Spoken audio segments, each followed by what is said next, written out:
अस्सलाम वालेकुम वरहमतुल्लाहि वबरकातुहू। Welcome to my YouTube channel health with Mohsin. कैसे हैं दोस्त? उम्मीद करता हूँ सब दोस्त मेरे बिल्कुल ठीक होंगे, खैर वाफस होंगे। अल्लाह पाक सब दोस्तों को सलामत रखे, खुश रखे, आबाद रखे। तो दोस्तों आज की वीडियो हमारे होगी एक्सटोर टैबलेट के बारे में, जो कि आप देख सकते हैं। एक्सटोर टैबलेट्स, इसके बारे में मुफीद मालूमात आपको देने वालों कि ये कितनी किस्म की एक्सट्रोर टैबलेट मार्केट में अवेलेबल होती है, इसके कौन कौन से मुमकिन साइड इफ़ेक्ट हो सकती हैं, क्या इसको प्रेग्नेंट वुमेन में इस्तेमाल किया जाता है, हामला ख़वातीन में इसका इस्तेमाल कैसा है करना चाहिए, जिनका अक्सर जो है वो हमल के दौरान जो है ब्लड प्रेशर कंट्रोल में नहीं रहता। इसके अलावा जो किडनी पेशेंट हैं जिनके गुर्दे काम सही तरह से वर्क नहीं कर रहे, क्या उनको भी इस टैबलेट से कोई नुकसान हो सकता है। इसके अलावा ये ब्लड प्रेशर की इतनी फेमस अदवात क्यों कहा जाता है, इसको ब्लड प्रेशर को ज़्यादातर लोग इसको क्यों इस्तेमाल करते हैं, इसके क्या क्या फ़ायदे हो सकते हैं और कौन कौन से ऐसे नुकसान हो सकते हैं। तो अगर इन सारे सवालों के जवाब आपको इस वीडियो में चाहिए तो इंशाल्लाह मेरी वीडियो इन तक लाजमी देखना। इंशाल्लाह आपको इन सारे सवालों के जवाब इसी वीडियो में आपको दिए जाएंगे। दोस्तों जैसे कि आप जानते हैं कि मैं हूं pharmacist Mohammad Mohsin and homeopathic doctor, आपकी खिदमत एक नई वीडियो लेकर। तो चलते हैं नई वीडियो में।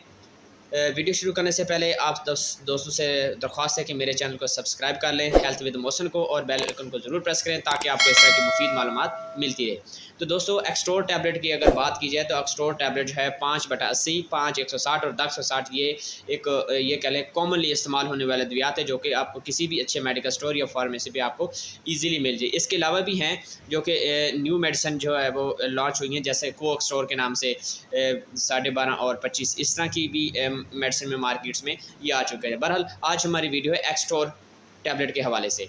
तो एक्सट्रोर टैबलेट दोस्तों आप देख सकते हैं, एक्सट्रोर में अगर हम इसकी कंपोजिशन की बात करें, इसमें 2 फार्मूले जो है वो कंबाइन किए गए हैं, जिसमें अम्लोडिपाइन प्लस वालसर्टन। अम्लोडिपाइन क्या काम करता है, वालसर्टन इसके साथ क्यों कंबाइन किया गया है, ये किन लोगों के लिए बेहतर होती है। तो दोस्तों आपको बताता चलूँ, जो कि अम्लोडिपाइन है ये कैल्शियम चैनल ब्लॉकर ड्रग्स है। ये क्या करती है, ये दिल के पट्टों को जो है वो बेहतर बनाती है, दिल के पट्टों को जो वीकनेस है उसको ख़त्म करती है और दिल के पट्टों को रिलैक्स करती है, ताकि ब्लड प्रेशर जो है वो कम की तरफ है, ब्लड प्रेशर कम करने का सबब बनती है। इसके अलावा अगर हम बात करें वालसर्टन की, तो दोस्तों वालसर्टन जो है एक नई आप कह लें कि हाल ही में ये ईजाद होने वाला ये केमिकल एजेंट्स है। शुरू में इसके बारे में गलत न्यूज़ भी थी कि ये मुज़र सेहत है दिल के हवाले से, तो ये एक प्रोपेगेंडा था, इस तरह की कोई हकीकत नहीं थी। तो वालसर्टन दोस्तों आपकी बात करूँ, वालसर्टन बहुत इफेक्टिव फार्मूला है दिल के मरीज़ों के लिए और ब्लड प्रेशर के मरीज़ों के लिए। उनके लिए ये फार्मूलेशन कंबाइन की गया जिनका ब्लड प्रेशर जो है वह किसी भी मेडिसिन से कंट्रोल नहीं होता। मिसाल के तौर पर बीटा ब्लॉकर इस्तेमाल करते हैं और alpha blocker, calcium channel blocker, ACE inhibitor, potassium channel blocker, इस किस्म की अद्वियात जो लोग इस्तेमाल करते थे, अगर उनको अफाका नहीं होता तो जब वो वालसर्टन ने इस्तेमाल होने शुरू की तो काफ़ी उनमें बेहतरी देखी गई। तो दोस्तों इसी वजह से डॉक्टर हजरात जो है बहुत से हाइपरटेंशन वाले मरीज़ों को जिनका कॉम्प्लिकेशन हो, जिनका ब्लड प्रेशर अनकंट्रोल हो चुका हो, उनको ये रिकमेंड करते हैं। मिसाल के तौर पर अनकंट्रोल बहुत सी बीमारियाँ जो आती हैं वो ब्लड प्रेशर से कनेक्ट होती हैं। मिसाल के तौर पर kidney fail, blood pressure, sugar और बाकी जो काफ़ी अमराज होते हैं उसका कनेक्शन होता है डायरेक्टली हमारे ब्लड प्रेशर के साथ। तो डॉक्टर हजरात इस कॉम्प्लिकेटेड पेशेंट जो होते थे, पेचीदगी में जो पेशेंट होते थे, उनका ब्लड प्रेशर कंट्रोल करने में वालसर्टन का इस्तेमाल करते थे।